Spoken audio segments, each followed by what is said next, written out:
My name is Mark Borovitz, and I live in Los Angeles, California.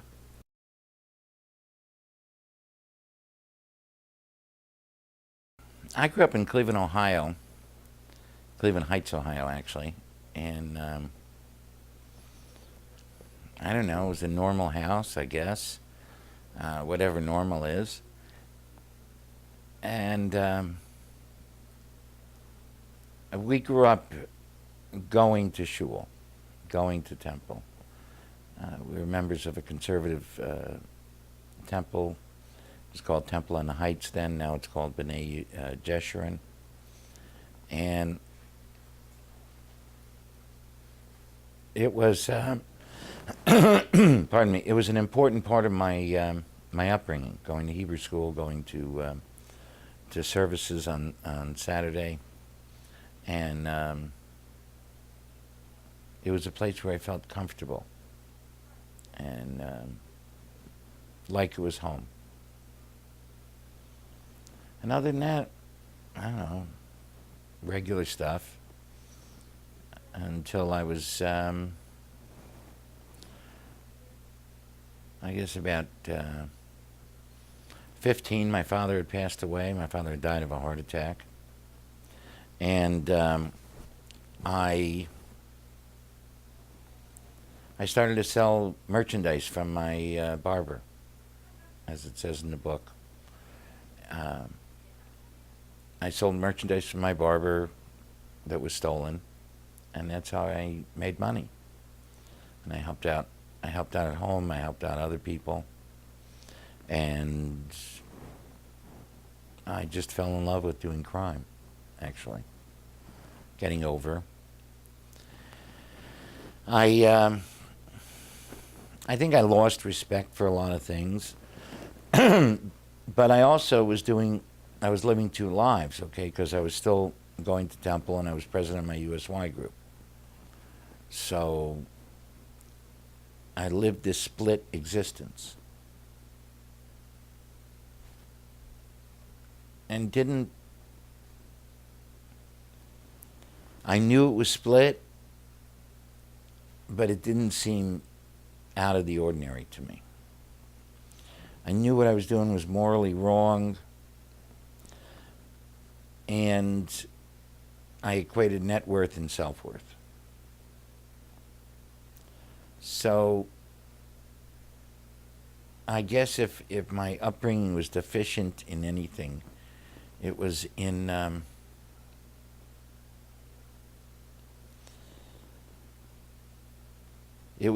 understanding or putting together the relevancy of my faith and how I lived my life. I'm not saying anybody didn't teach it. I'm saying that the deficiency was mine in that I didn't put it together.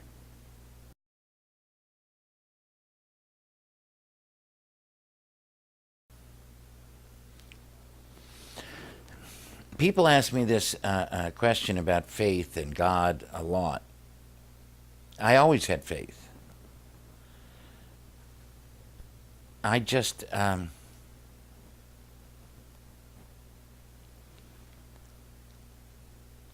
in living a split existence, I had faith and tradition in my quote-unquote regular life. And my life as a criminal, as a thief, as a con, those two worlds didn't overlap. So I kept them separate even within myself. So faith played a great role. I always said Kaddish for my father on Yizkor and on the Yortzeit. And I went to holiday services, and I went for Passover and Hanukkah and all that. It just didn't impact the way I lived my life. The first time when it really impacted it in many years, it was when I was arrested in 1986.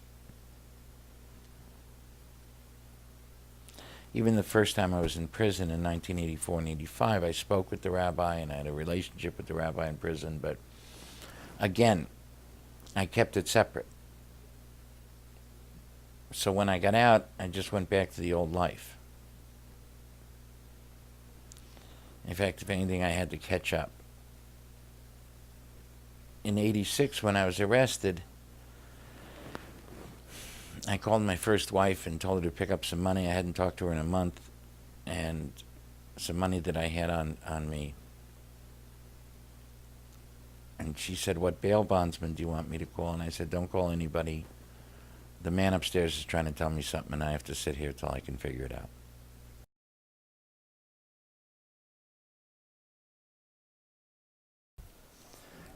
I have no idea where those words came from. They just fell out of my mouth. Really. Which is usually the best things I say. They just fall out of my mouth. I say that was my spiritual awakening. That was my reconnection with God in a positive way. Well, I called my brother, who's a rabbi and been a rabbi forever, and I said to him, I said, "Send me a Chumash, a Torah, and a siddur, a prayer book." And he did. And I have literally studied every day since then. A day doesn't go by that I don't read some text, some prayer. The beginning of Genesis, I started the Torah from the beginning. And I realized a lot of things. I just got a lot of different hits. And then reading the story of Jacob, of course, gave me hope, because Jacob was a con man, a cheat, a liar, and a thief. And he did his teshuva. And that, he gave me the hope that I could change. And I got to prison by then, and I started studying with Mel Silverman, the rabbi in Chino. And it became a love affair between me and Mel. He as mentor, me as student, and me in the tradition.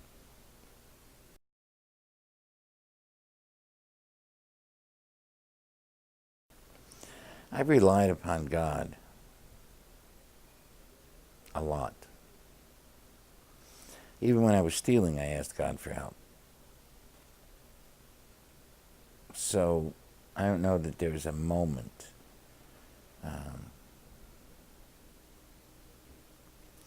In the last 24 years, I've relied on the teachings and on God and the tradition and the people around me to help mentor and guide me to my proper place.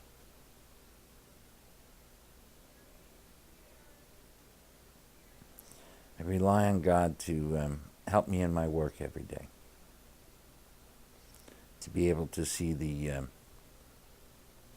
godliness in another, the tselem, if you will, the divine image. So, reliance upon God is a consistent, growing, deepening process in my life.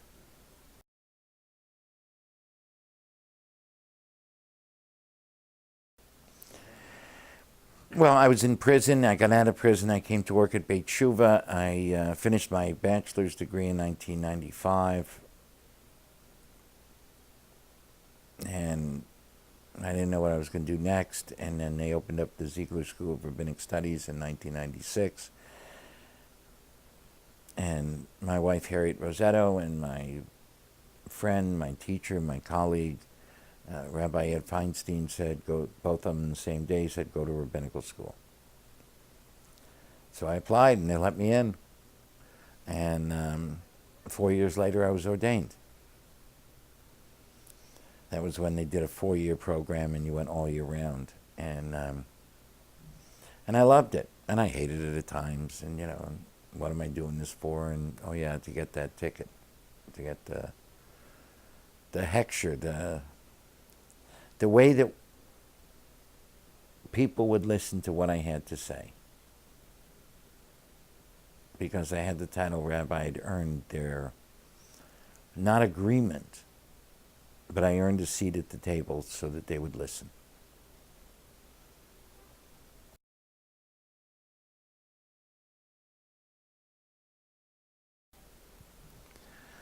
I don't know that I've doubted my faith.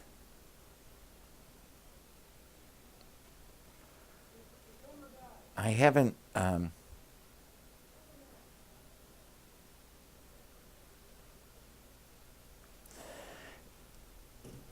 I define faith the way Rabbi Heschel defines faith, which is loyalty to an experience and loyalty to the response. So I've stayed loyal to the experience of freedom, of self-awareness, of purpose and meaning in life. And I've stayed loyal to my response, which was to follow that, to learn more about it and learn where I fit in the grand purpose of living. So I've never really doubted my faith. I don't doubt God. I don't doubt belief in God.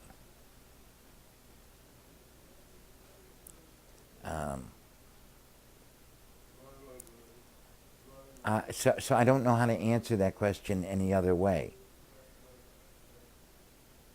I don't believe that God forsakes me. I don't believe that God turns God's back on me. I don't believe any of that. I have done that to God. I've forsaken God. I've forsaken my authenticity. I've forsaken my own self. But God's never done that.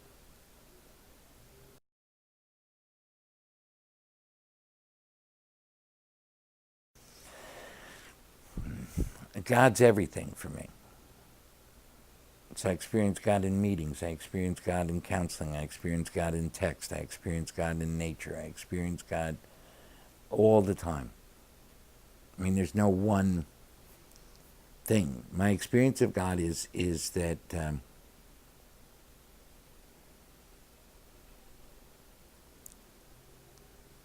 I don't understand God. I don't know God because God is infinite and I'm finite.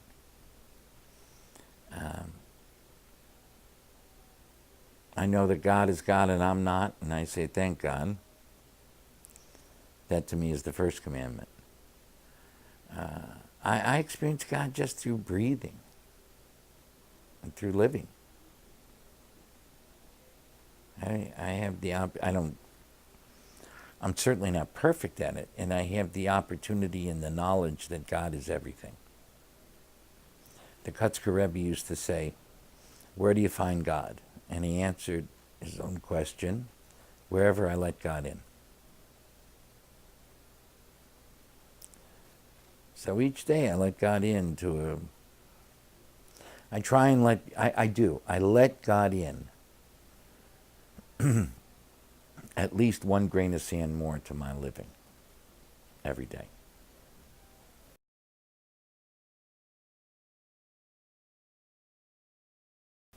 Life. I'm grateful life isn't fair, because if life was fair, I'd either be doing life in prison or dead. I'm grateful for my wife. I'm grateful for my community. I'm grateful for my friendship with Rabbi Feinstein. I'm grateful for my family. I'm grateful for my daughter. I'm grateful for all of the people who study with me and all of the people I've been blessed to meet. My cup truly runneth over.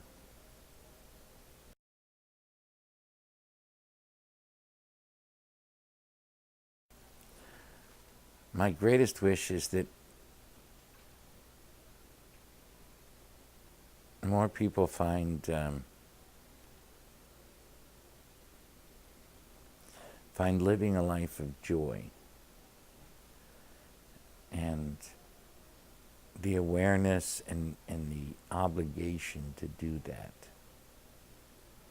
more important than winning or being right?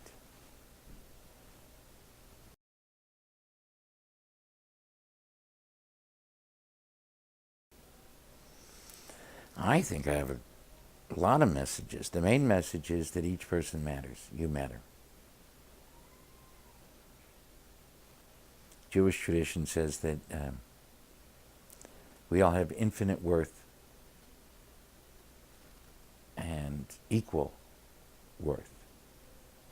Every soul.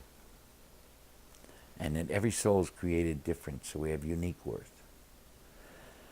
So you don't have to compete or compare with anyone else. You just have to be the best you can be. And what you do matters, because most people don't realize the impact of their actions. So if I yell at somebody, it matters. If I ignore somebody, it matters. If I praise somebody, it matters. If I help somebody, it matters. And it doesn't matter who the person is that I'm interacting with. In a world where people think that they don't have a voice, where people believe that they have no power, we even elect people to do things and they do whatever they want to do. My message is that each individual matters. And everybody's important.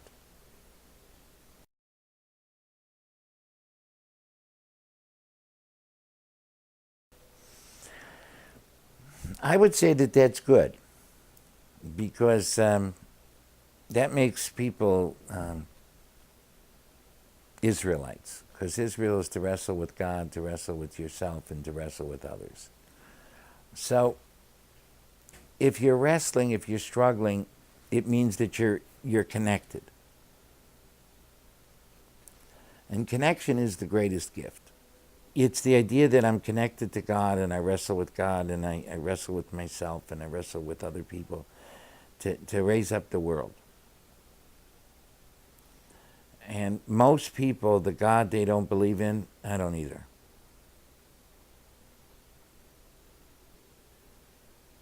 And I guess the other message that I have is that being imperfect is being human. Humans who know everything aren't human. Humans who think that they're perfect or think they have to be perfect aren't being human. People who need a bad guy aren't being human. So embracing our struggles, embracing our wrestling, embracing our imperfections, embracing the paradox of life, because there isn't one way. There's no one truth and I know it all. By definition, in Judaism, God is truth. And God is unknowable. So, as arrogant as I am, I'm not that arrogant that I would say I know the only truth.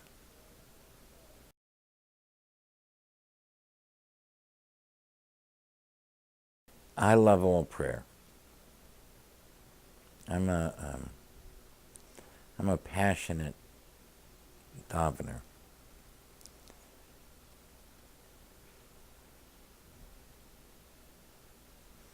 I guess the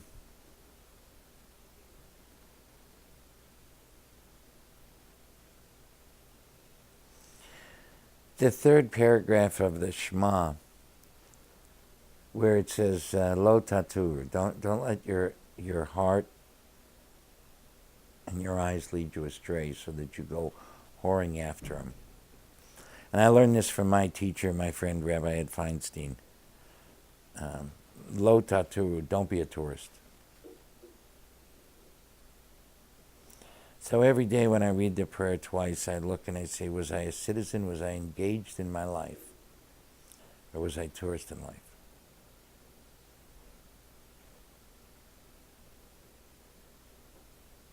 And that always resonates with me. I ask myself, what am I whoring after? So That prayer always shakes me up and wakes me up.